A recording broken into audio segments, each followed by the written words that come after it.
Hey, I'm Jocelyn, and today we're going to make a rhubarb cordial. Rhubarb is one of those great vegetables nobody really knows what to do with, and I happen to have quite a lot, so I'm going to take some of it and we're going to just chop this up and we're going to make ourselves a really special drink.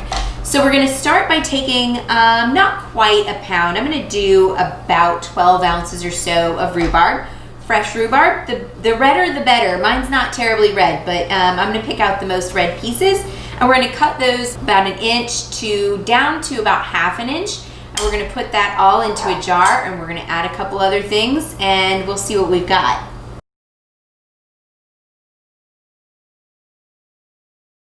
So I'm just cutting up the most red parts of my rhubarb, and I'm going to kind of just discard the other bits for something else later. I fell in love with rhubarb when I was a kid. I had these wonderful neighbors. Jim and Beulah were born in the 1800s, and they grew this incredible garden. And I know it's because they lived through the Depression. They were both from, farming backgrounds and things, but they were just the most wonderful people. And I remember Mr. Brookins pulling out his rhubarb. He was like showing me all this stuff, and I'd never seen it, and he was like, "You can't eat the leaves, but taste this." Pulls it right out of the ground, and I'm sitting there chomping on rhubarb raw out, just hadn't washed it or anything. But that was how I spent a lot of my summers as a kid, was learning about vegetables and things in their garden, and rhubarb always makes me think of them. So as I sip on this drink later in another month or so, I will be thinking of Jim and Beulah also.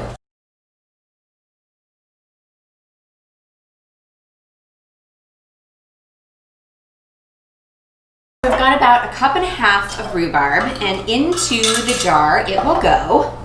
And we're going to add gin, and I'm going to put in a little more than 2 cups of gin. I'm not very exact with my measurements when it comes to making these liquors. I just kind of do it by eyesight, and it usually tastes pretty good in the end. So this is 750 mils, so that's about 3 cups. You know what? I'll just go measure it for y'all so you can kind of see how much I'm putting in there.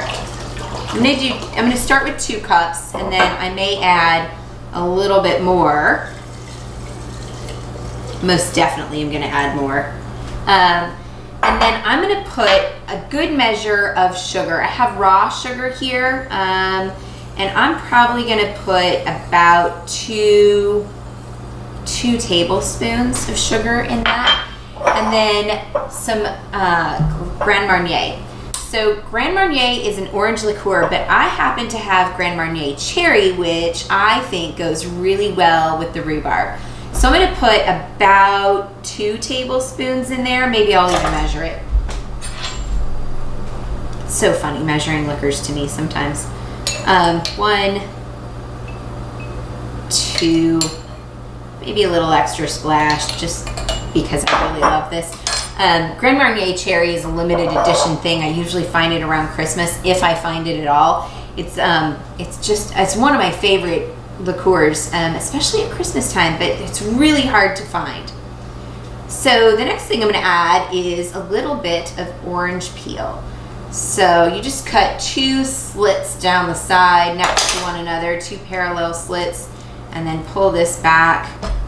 Fairly wide piece, and I'm trying to squeeze this so that extra little juice from the rind will get right into my jar there. This is a juicy lemon, or juicy orange, it's spraying all over me. So I'm going to put 2 good chunks of orange in there, and I'm just going to go ahead and use up the rest of this gin, fill this puppy up. And so what we're going to do with this, we're going to put the lid on it. By the way, mason jars are amazing for storing just about anything, but they're great for flavoring things when you're infusing vodkas and bourbons, or your gin, you're making yourself a cordial.